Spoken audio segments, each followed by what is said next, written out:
મંદ કરુણા સાગર ભગવાન કી જય કાયલા ધામ કી જય।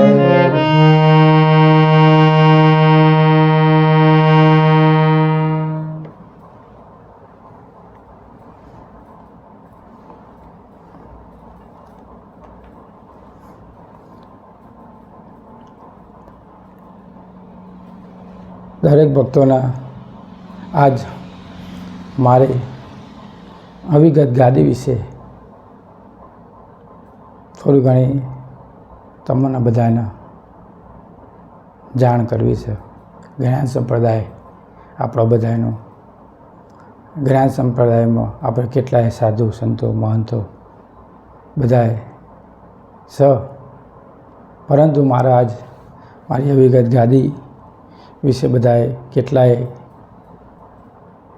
જે આવશ્યકો કરેલા છે જગતના જીવોએ, એ વિશે મારે ગુરુ ગાદીના સારસાપુરીના શ્રી જગતગુરુ અવિચલ દેવાચાર્ય મહારાજને જે આપણે અવિગત ગાદી વિશે જે તેમને પાયા વિહોણી જે વાતો કરી છે, એ પાયા વિહોણી વાતોના કારણ કે મેં દીક્ષા લીધી ત્યારથી શ્રી જગતગુરુ અવિચલ દેવાચાર્ય મહારાજ જોડે મારો કોઈ પરિચય છે નહીં, તો બી તેમને જે અનુયાયીઓ જોડે વાતો લીધી, અનુયાયીઓ પણ તેમને સાચી વાતો કરી શક્યા નથી, કારણ કે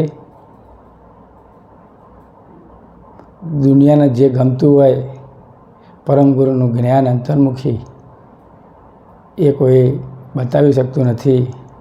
પરમ ગુરુ કહે છે કે અવિગત કી ગતિ ન્યારી હો સંતો, અવિગત કી ગતિ ન્યારી, કોઈ જાણી શકે બ્રહ્મચારી, આ બ્રહ્મચારી પુરુષ હોય એ આ વિગત ગાદીની ગતિ જાણી શકે। બાકી અમે કોઈ એવા કોઈ ખરાબ અપશબ્દ કોઈને કહ્યા નથી, કોઈ બૈરીઓ સાથે અમે બેઠા નથી, એવી વાતો જો જગતગુરુ અવિચલદાસજી જો આવા વિશ્વના મેન ગાદીપતિ હોય તો આપણે એમને કહેવું જુઓ કે તમે આટલા જ્ઞાની છો, પરંતુ તમે ખુદ જાતે વાત તમે શીતળદાસ જોડે સાંભળી નથી અને તમે ભક્તોની વાતો સાંભળી, એટલે મારે તમને કહેવું પડશે, કારણ કે તમે તમારા વિડીયોમાં પછી તમે 18 ડિસેમ્બરે જે વાત કરી કે અવિગત ગાદી ઉપર આવેલો જે સંત જે કાસોડની બાલકુવેરના આગળ આવે છે, એ આશ્રમ કલ્ચર છે મિત્રો। હવે કોઈ સંતને રહેવા માટે આશ્રમ બનાવો, ઘર બનાવો મિત્રો, રહેવા માટે તો બધાને જગ્યા જુઓ, જ્યાં સુધી રસ્તા ઉપર છે ત્યાં સુધી બાવો કહેવાય, અને જ્યારે પોતાની કોઈક વ્યવસ્થિત કોઈક માપની જગ્યા લે તો એનું સંતનું બિરુદ આપવામાં આવે છે। એટલે દરેક ભક્તોને મને કહેવું કે ભાઈ અમે આશ્રમ બનાવો, અમારા રહેવા માટેની અમે સગવડ કરી છે, સગવડમાં મનુષ્યને બધી જુઓ, અને અમારી શક્તિ પ્રમાણે અમે જે સગવડ કરી છે પરમ ગુરુ પ્રગટભૂમિ પર, એ તમને કહેવું કે બાપજી તમે આવું ખોટું કોઈને કહેશો નહીં। પછી તમે 17 ડિસેમ્બરના રોજ તમે એમ કહો છો કે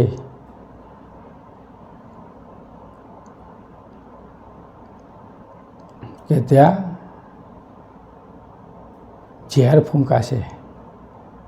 અમે કોઈનું ઝેર ફૂંકવા માટે આવ્યા નથી, કોઈ સંપ્રદાયમાં અમે કોઈનું ઝેર ફૂંકવા માગતાય નથી, કોઈનું ખરાબ કરવા માગતાય નથી, કોઈના ઉપર અમારા ઉપર કોઈના ઉપર કટાક્ષવાળી વાતો નથી, અમારે કોઈ એવી દ્રષ્ટિ પણ એમના ઉપર નથી, એટલા અમે કહીએ છીએ. કોઈના ઉપર અમે ઝેર ફૂંકતા નથી. એટલે તમે એમ કહો છો કે આવી ગદગાદી ઝેર ફૂંકશે, એવી કોઈ અમારે કોઈ એવી અંદરથી કોઈ ભાવના નથી. એટલે તમે એવું કહેતા હોય બાપજી, તો તમે તમારા શબ્દોને થોડી મર્યાદા રાખજો. કારણ કે પરમ ગુરુનું જ્ઞાન, તમે જ્ઞાન પીરશો. અમારા નાના મોટા સંતોને તમે શું કરવા હેરાન કરો છો બાપજી? અને આગળ જઈએ તો તમે 13 જાન્યુઆરીના રોજ તમે ખોટા આક્ષેપો આલેલા છે તમારી યુટ્યુબ ચેનલ પર કે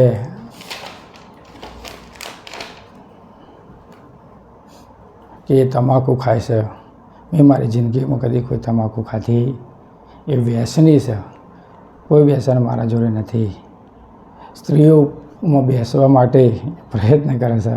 મેં કદી એવો ભાવ મારા જિંદગીમાં ભર્યો નથી. કોઈ સ્ત્રી સાથે મેં એવો કોઈ ખોટો કોઈ એવી લાઈન પણ મેં કરી નથી. બધાએ મારા ઉપર લોન્છન મારેલું મોટી જ્યારે હતો ત્યારે, પણ શીતલલાના અંદર કોઈ એવો ખોટો ભાવ નહોતો. બાપુ, તમે એવો ભાવ જો મેં મારા પરમ ગુરુ પ્રત્યે રાખ્યો છે. અને પતિવ્રતા જે રાખી છે, પરમ ગુરુને રાખી પતિવ્રતા, પીવું કે પતિવ્રતા ભાવ પરમ ગુરુ પ્રત્યે રાખેલો છે મેં. એટલે તમે જે આ ખોટા તમાકુ ખાય છે, સ્ત્રીઓમાં બેસે છે, મોબાઈલો ઘંટા સુધી ઘંટો વાપરી શકે છે, જરૂર હોય મોબાઈલનો ઉપયોગ કરીએ છીએ, લક્ષ ભજન કરીએ છીએ, પરમ ગુરુનું ધ્યાન ભજન કરીએ છીએ, અમારું કાર્ય કરીએ છીએ બાપુ. એટલે તમે એ જગતગુરુ થઈ અમારા નાના સંતોના ખોટા તમે આક્ષેપો પાયા વિહોણી વાતો કરી છે. એ જે તમારા ભક્તો હોય, અને જો તમને એવું લાગતું હોય, જ્યારે તમને એવું લાગ્યું એટલે તમે વાત કરેલી છે. અને તમે છેલ્લી વાર 13 જાન્યુઆરી પછી તમે આશ્રમ કલ્ચર કરો છો, બધી એવી વાતો કરો છો. અમે અમારી રીતે રહેવા માટે અલગ પરમ ગુરુને લક્ષ ભજન કરવા માટેની અમે અમારી તૈયારી કરી છે. કોઈ જગ્યાએ અમે પૈસો માગ્યો નથી, માગવાની ઈચ્છા રાખતા નથી. કોઈ સ્વેચ્છાએ કાલવા માટે જો ભાવ ભરે તો અમે હાલીએ છીએ. બાકી અમને કોઈ ભાવ લેવા પ્રત્યેનો હોતો નથી.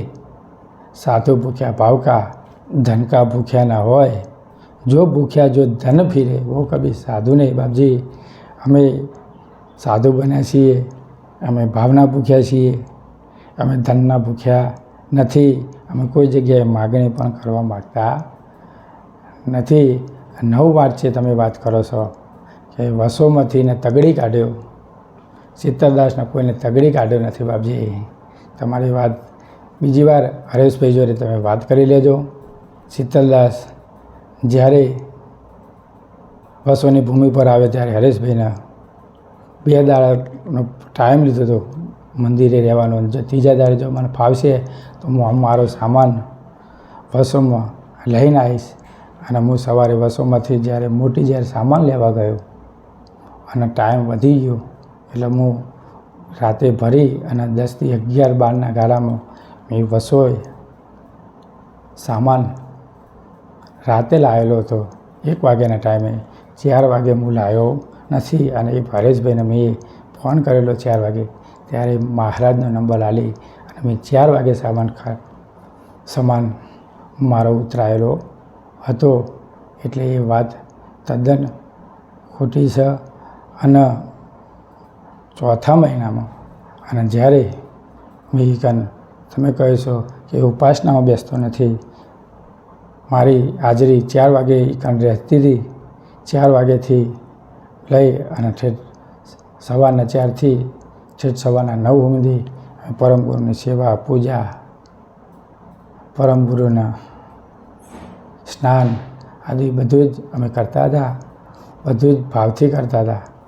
અંતરમાં બધા અમુક માણસો હતા કે જે અમારા ઉપર કટાક્ષ રાખતા હતા, કારણ કે બધાએ સરખા હોતા નથી બાપજી. એટલે બધાએ અમુક માણસો અમારા ઉપર ખોટા આક્ષેપો રાખતા હતા. પણ અમે એવું કોઈ ખોટું પગલું ભર્યું નથી. એટલે અમે 1 વાગે આવેલા અને 12 મહિના રહેલા. અને જેમ સમય જતો ગયો એમ અમારામાં તેજ વધતું ગયું. પણ જગતના જીવોને એવું લાગ્યું કે ભાઈ શીતલદાસ મંદિર હડપી લે છે. અને જે અંદરના જે મંદિરના જે ભક્તો હતા એ ભક્તોમાં, કારણ કે મારો પ્રચાર પ્રસાર વિશ્વ હિન્દુ પરિષદમાં બેઠક થઈ, ભક્તિની વાતો થઈ, RSSમાં બેઠક થઈ, હનુમાનજી ચાલીસામાં હું જતો હતો બાપજી. પણ મેં કદી કોઈ આપણા સત્યવાનું મંદિરના આગળ લઈ જવા માટે જ મેં પ્રયત્ન કરેલા હતા. કોઈને તોડી પાડવા માટે, કોઈને ફાડી નાખવા માટે મેં એવું કોઈ કાર્ય કર્યું નથી બાપજી. પણ જે અમુક જે લેડીઝો હતી જેને આપણા ઉપર નફરત હતી એમને તમને આ વાતો કરેલી છે. બાકી અંદર જે ભાવ હતો, હરેશભાઈ ટ્રસ્ટી હતા મંદિરના, એમને ખુદને ખબર છે કે જ્યારે મેં વસોની ભૂમિ છોડવાની વાત કરી ત્યારે મેં એપ્રિલ ચોથા મહિનામાં મેં માગેલી હતી. અને હરેશભાઈને ખબર કે હું ચોથા મહિનામાં હું વસોના મંદિરે રહીશ નહીં. અને બન્યું એવું કે ભાઈ હું મારી આશ્રમ માટે, જમીન માટે આ બાજુમાં નીકળેલો અને મને જમીન મળેલી. એટલે મેં હરેશભાઈને કીધું કે થોડા શોર્ટ સમયમાં હું તમારા આશ્રમ મંદિરેથી સામાન લઈ લઈશ. અને 4 એપ્રિલનો જે વાત કરેલી હતી અને મને આટલામાં રહેવા માટે પરમગુરુ પ્રગટ ભૂમિ પર પરમગુરુએ મને જ્યારે ભાવ ભરી અને જ્યારે આશ્રમ બ્રાહ્મણના કુળમાંથી મને જમીન મળી અને જ્યારે ઓળીની પણ પરમગુરુ મારા માટે સગવડ કરી આલેલી, આશ્રમ બનાવવાની મારી એક ભાવના હતી. એ ભાવના મેં મારા મહેનત, મારા ઘરના મા બાપના સપોર્ટના લીધે, મારા મા બાપે મને બહુ મહેનત કરી આ સંત બનાવેલું છે. મારી જાત મહેનતથી મેં દીક્ષા લીધેલી છે અને મેં એ વાતે ગાતે સંત બનેલો છું બાપજી. એટલે તમે કારણ કે મને કોઈ એવી લાઈન હોય બાપજી, તો એ વખત જ જ્યારે મારો મોટો ધંધો મોબાઈલનો ચાલતો હતો ત્યારે જ હું એ વખત બહાર નીકળી જતો. પણ મારા કોઈ એવી ભાવ જ નહીં, કોઈ લાઈન જ નથી, કોઈ તમાકુ નથી હું કરતો, ચા સુધી પણ હું પીતો નથી. અને જો તમને આવા કોઈને આવી વાતો કરી હોય કે દારૂ પીવે છે, તમાકુ ખાય છે, કોઈ સેવન કરે છે, તો તમે મારા રૂબરૂ મળજો બાપજી. કારણ કે મારે કોઈનું ખરાબ કરવું નથી. ખરાબ કરે એ ઉપરવાળો કોઈને જપા કહે કોઈ કર દેતે હે, હું તમને કરીને તરત જ રિઝલ્ટ આપી દઈશ. મારી નીતિ સાચી હતી બાપજી. મારો અંદર પરમગુરુ પ્રત્યે ભાવ સાચો હતો. ત્યારે પરમગુરુ પ્રગટ ભૂમિ પર હું બિરાજમાન થયો છું. પરમગુરુએ મને એ ભાવ સાથે જો મને કાયમ રાખે, મારે તો મને એટલું જ કહેવું બાપજી. કારણ કે મારા હમણાં જ 10/5ના રોજ બાપજી સાંભળી લેજો, જગતગુરુ અવિચલ દેવાચાર્ય મહારાજ 10/5ના રોજ રાતે 11:30 10 માણસ આપણા આશ્રમે આવી અને આશ્રમના અંદર ફરતું હતું. મારું કૂતરું હસવા માંડ્યું. મેં બારીમાંથી નજર કરી અને 2 મૂઢે પહોંચેલા હતા. એમને મને એવું કહ્યું, મહારાજ મારે પાણી પીવું છે. મેં કહ્યું, ભાઈ આશ્રમ રાતે ખુલશે નહીં, તમે આશ્રમના અંદરથી બહાર નીકળી જાઓ. પાણી પીવું હોય તો લાલ ચકલીએ પાણી પી લો, પણ આશ્રમમાં રહેશો નહીં. પરંતુ એ જે લૂંટવા આવ્યા હતા, જે તોડવા આવ્યા હતા આશ્રમનો, એ તોડી શક્યા નહીં. અને 11:30 નીકળી અને રાતે 1:30 વાગ્યાના ટાઈમે પાછા આવ્યા. અને જે આશ્રમનો જે વચ્ચેનો જે લાઇટનો બલ્બ ચાલતો હતો એ લાઇટનો બલ્બ એમને બંધ કરી અંધારું કરી નાખ્યું આશ્રમને. અને પછી 10-15 મિનિટ પછી મેં જોયું આશ્રમના અંદર લાઇટ નથી. એટલે મેં કિચનનો ગોળો ચાલુ કરી અને બીજી લાઇટ ચાલુ કરી. અને 5 મિનિટ પછી એવો ધડાધૂમ હુમલા થવા માંડ્યા આશ્રમના ઉપર, અવિગત ગાદીના વિશે. અને બલ્બ જે કિચનનો ચાલતો હતો એને પણ, ચાલુ બલ્બને પણ તેમને બંધ કરી નાખ્યો. અને પછી તોડફોડ કરી આશ્રમની 2 બારીઓ તોડી નાખી બાપજી. અને આશ્રમની 2 બારીઓ તોડી અને પછી અંદર બેસવા માટેનો પ્રયાસ કરવા માંડ્યા. કારણ કે આ ગુંડાધારી તત્વો હતા અને ખોટો એવો આરોપ આપણા ઉપર લાગવા માંગતા હતા. એટલે અમે તમને બાપજી આવા જે જગતના જીવો રહ્યા એ અંદર તમને દુઃખદ હાનિ પહોંચાડવા માટે આવ્યા હતા મને. એટલે મારે એવું કહેવું કે કોઈ આવા કોઈ કાર્ય કરશો નહીં કે જેથી આપણા સંપ્રદાયનું નામ ખરાબ થાય, આપણું જ્ઞાન સંપ્રદાય જગતમાં ફૂલ ફાલે એવી મારા બધાના નમ્ર વિનંતી છે. કારણ કે શીતલદાસ અવિગત કી ગતિ ન્યારી હો સંતોભાઈ, અવિગત કી ગતિ ન્યારી કોઈ જાણી શકે બ્રહ્મચારી હો સંતોભાઈ, અવિગતની ગતિ ન્યારી. એટલે મારે તમને જગતગુરુ અવિચલ દેવાચાર્યના મારા નમ્ર વિનંતી છે. એક ઈચ્છા થાય છે પરમ ગુરુની કે અવિગતની ગતિ ન્યારી એની મારે એક ભજન ગાઈ લેવું છે.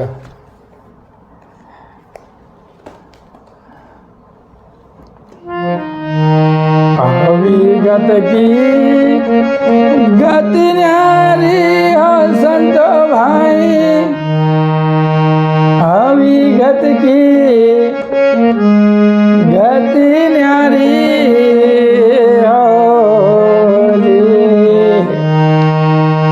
જોગી જંગમ સંન્યાસી સેવડા જેને શિર ગુણ શક્તિ તપસી ઓ સંતો ભાઈ, અવિગત કી ગતિ ન્યારી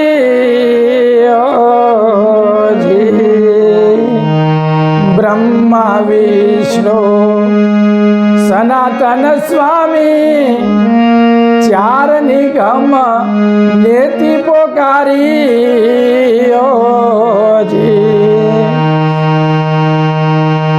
રામ કૃષ્ણ દસ અવતાર ચારો વેદો એ જુક્તિ વિચારી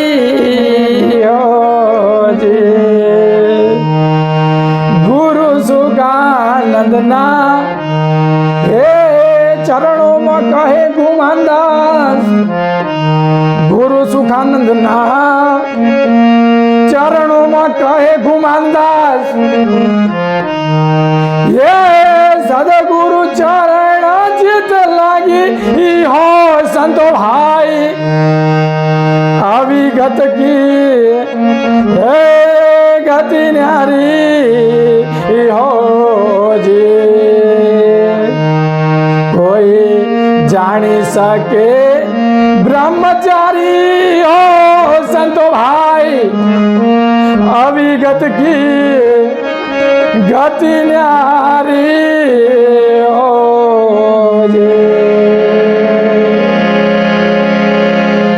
મારા ભક્તો વાલાઓ, મારો તમારો ભાવ છે અંતરમાં મળવાનો.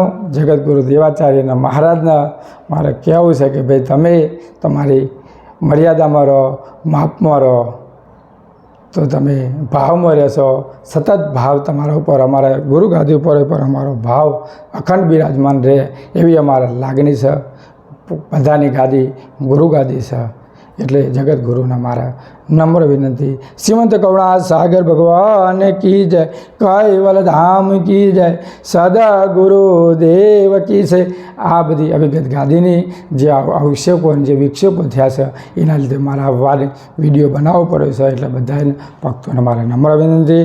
શ્રીમંત કરુણા સાગર ભગવાન કી જય. જે આ બધું જે વાતો કરી છે કે જે 6 નવેમ્બર, 17 ડિસેમ્બર, 18 ડિસેમ્બર, 13 જાન્યુઆરી અને 9 માર્ચે જે આ બધી વાતો કરી છે એ બાપજીને અમારા નમ્ર વિનંતી કે છે બાપજી તમે અવિગત ગાદી વિશે ખોટા તમે આક્ષેપો કરશો નહીં અને તમે તમારા રસ્તે રહો, અમે અમારા રસ્તે રહીએ. પરમ ગુરુના ગુણગાન ગાતા રહીએ, ધ્યાન ભજન કરતા રહીએ, લક્ષ ભજન ગાતા રહીએ, साथ से साथ मिलाते रहिए. हरिगुण गाना, हरिगुण गाना, कैवल गुण गाना, सतत अभ्यास करता रहिए. તમને નમ્ર વિનંતી. સત ક્યો સાહેબ જગતગુરુ અવિચલ દેવાચાર્ય મહારાજ કી જય.